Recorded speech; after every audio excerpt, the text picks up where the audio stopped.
Greetings, Doctor and my fellow friends. Today, our group is going to present the assessment items that we developed with the analysis of the assessment based on the responses obtained. Before I begin, please allow me to introduce my group members. So that's me, Lim An, Annisa, Yasmin, Diyana, and Cassandra Valia. So basically, we have implemented the test and we invited 20 Form 1 students to be our candidates. They come from different classes and therefore they have different level of proficiency. The test duration was 60 minutes and it was conducted by Google Meet. After the examination ends, students are required to capture and submit their answers in PDF format into the Google Drive link prepared for them. Hi, I'm Cassandra Valia, and I'm going to present about our reading comprehensions questions, which is part 1. So before that, we use reading comprehension, which is obviously reading skills. And so for the learning standards, we use 3.1.1, which is to understand the main points in simple longer text. And we also use 3.1.2 in reading skills, understand specific details and informations in simple longer text. So in this part 1, there are 8 questions, which is question number 1 until question number 8. The instruction is to read the text carefully in each question. Choose the best answer A, B, or C for each question. Write the correct answer A, B, or C in full scrap paper. Now let's look at questions number 1. Based on the advertisement, a person who stays in Mega Hotel will. So the correct answer is B.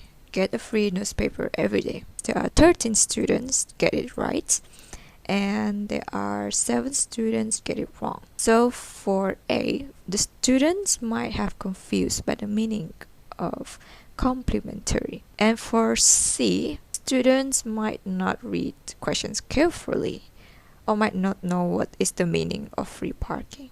For questions number 2, we can see that it is also an ad. It's about grand sales is back, 50 discount on home furnishing. A, jackets.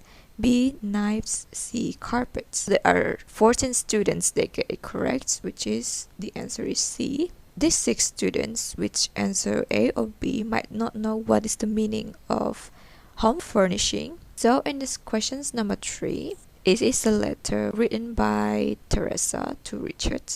The questions ask, according to the note, Richard wants to A, meet Pak Mail. B, learn how to grill satay. Or C, must make ketupat for Teresa. The correct answer is B, learn how to grill satay. There are 15 students who get the answers correct. However, for those who answers A and C, quite confusing for the students because it is partially true but not 100%. For example, for answers A, it is true that they will meet Pak Mail, but in a letter, it is stated that Richard have been looking forward to grill satay and make ketupat and set the sauce more.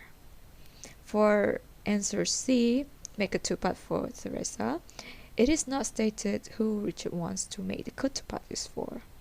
So questions number 4, according to the signs, we A, must not eat packed foods and drink soft drinks.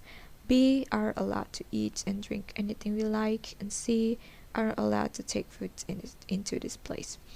So based on this, there are 14 students get it correct, which is the answer is C, are not allowed to take food into this place. For those who answer A, they might thought that about packed food since they saw the signs with burger and a drink. And the students also might never saw the signs before. And for the answer B, either the students have lack of knowledge about this common sign or he or she didn't read through the questions. Questions number 5. So this questions is a little bit tricky because it requires the students to read the text carefully. So the question says, based on the text, why do you think the owner of the house is Martha?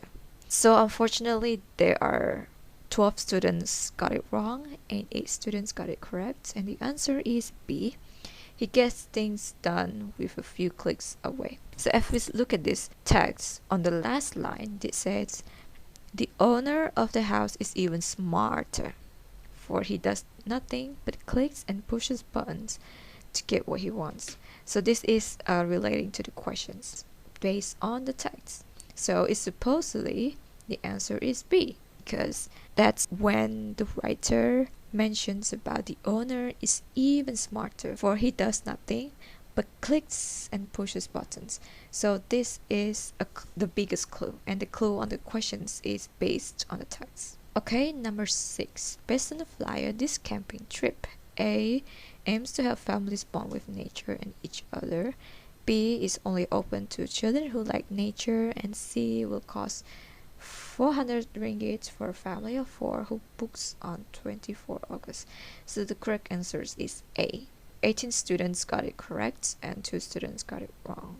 B and C is obviously incorrect because it is not stated in the text. For example, B said it's only open to children who like nature, but in the poster it says that children that are addicted to computer screens and mobile devices. So that's supposed to be the clues. And then for the C one, it does not cost 400 ringgit for a family of 4.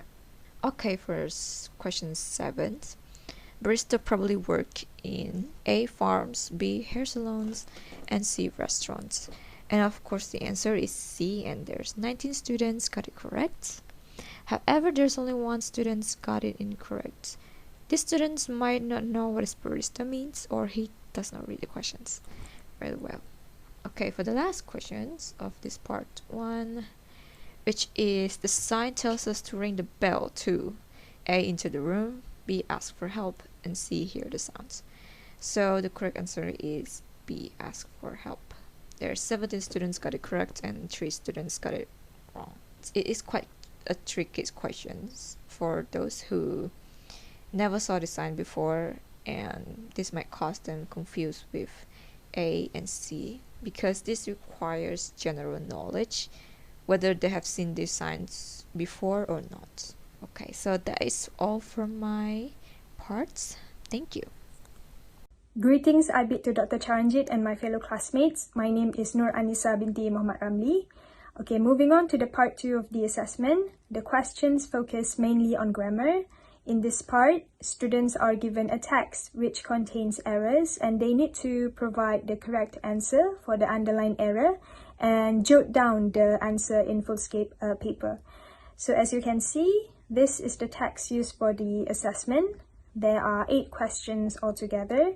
The underlined words are the errors that students have to correct, which means for this part, they don't have to insert any new words to replace it. They only need to answer the test by providing the accurate term for the underlined errors. As for the distribution of marks, 1 mark is allocated for each question. Okay, now I will explain further on the outcome of the test which had been administered, specifically on this part of the test item.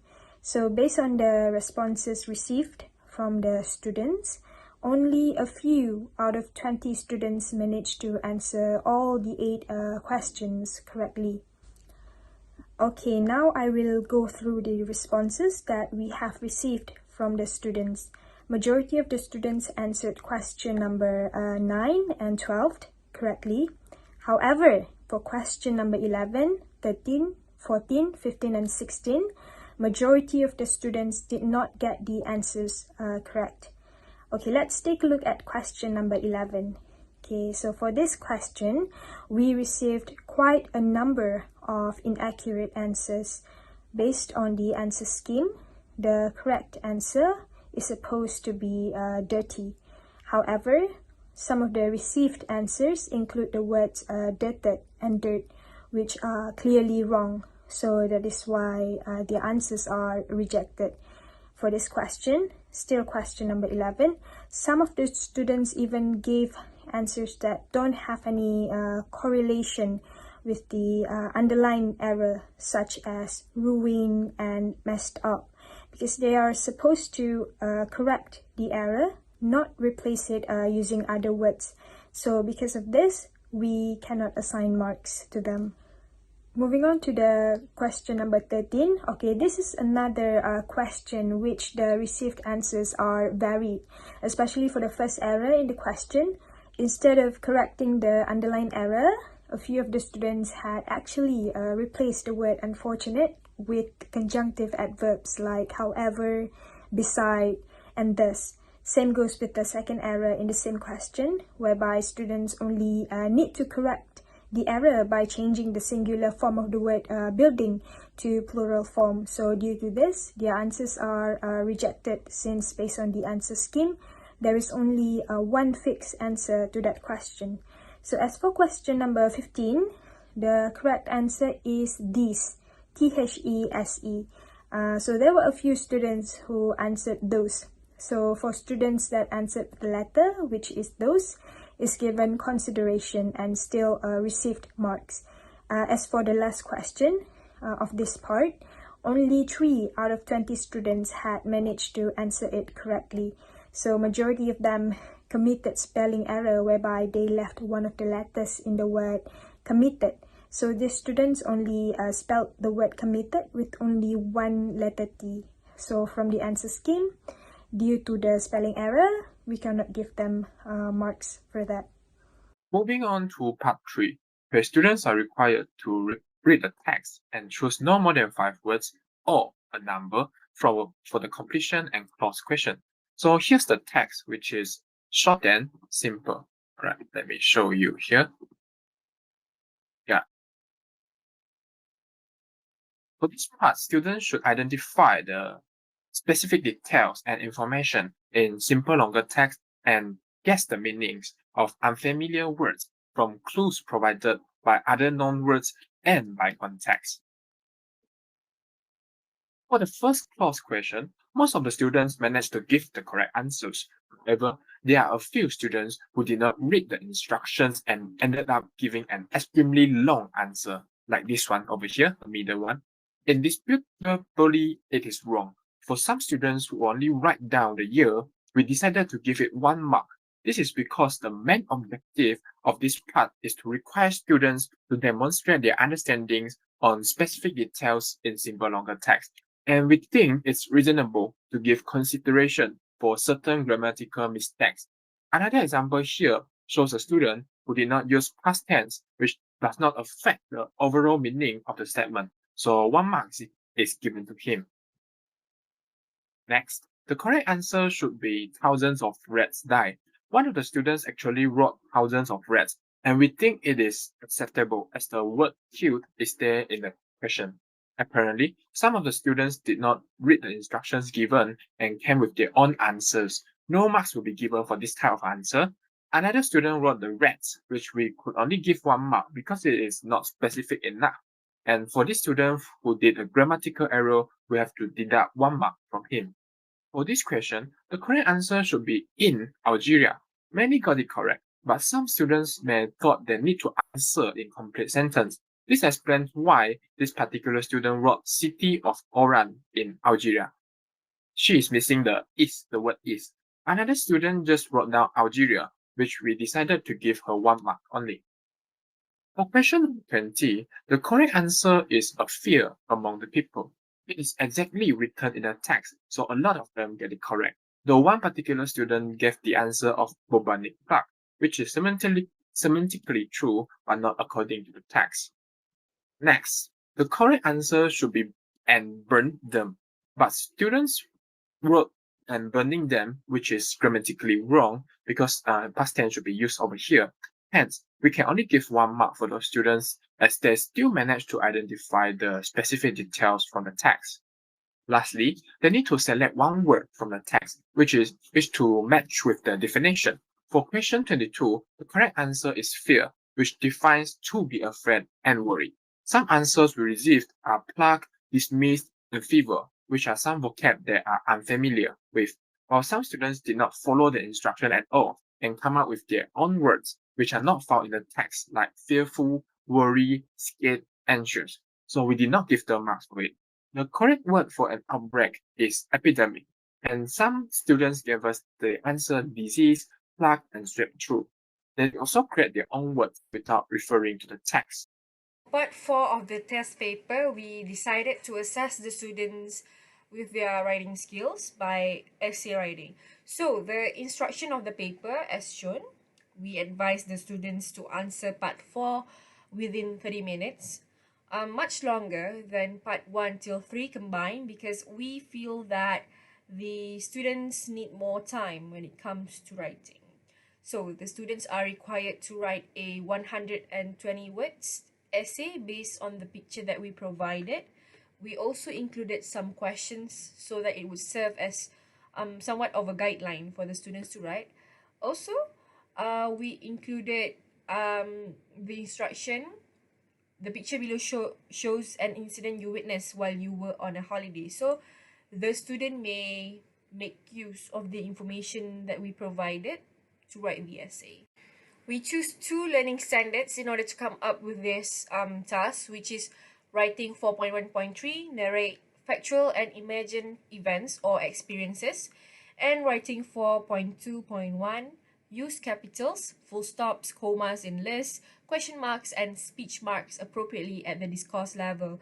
So we feel that these 2 learning standards are standard that Form 1 or B2 level students, based on the CFR, need to be assessed, as it is one of the foundations of writing skills. Based on the Bloom's taxonomy, the objective of this assessment is to evaluate, which is to present and defend opinions by making judgments about information, the validity of ideas, or quality of work based on a set of criteria. So by writing this essay, the students will be able to evaluate the information given, which is in this context the picture, instruction, and the questions provided. So the distribution of marks are as follows: 10 marks for content, 5 marks for punctuation, and 5 marks for grammar, which would total up to 20 marks. We feel that the content is the priority when it comes to assessing the students' writing skills, as well as the grammar and the punctuation. So by the end of the assessment, we managed to identify that some of the students, mainly those who are with lower proficiency, struggled a bit when it comes to writing. There were some students who only managed to write very few sentences. However, most of the students managed to perform well for this assessment. They managed to write very well. Most of them managed to score 10 over 20 and above. So I would say that's good since it's above average. These are some of the examples of students who did not manage to perform well for this assessment. So as we can see, the first example shows that the student only managed to write 1 sentence, and the next one, the student managed to write a few sentences, but they did poorly. The next one is students who managed to do a fair average, I would say. Both of these students managed to score 10 over 20. So these are the examples. These are the excellent examples made by the student. Both of the students managed to score the highest, which is 15 over 20. So they did very well for this writing task.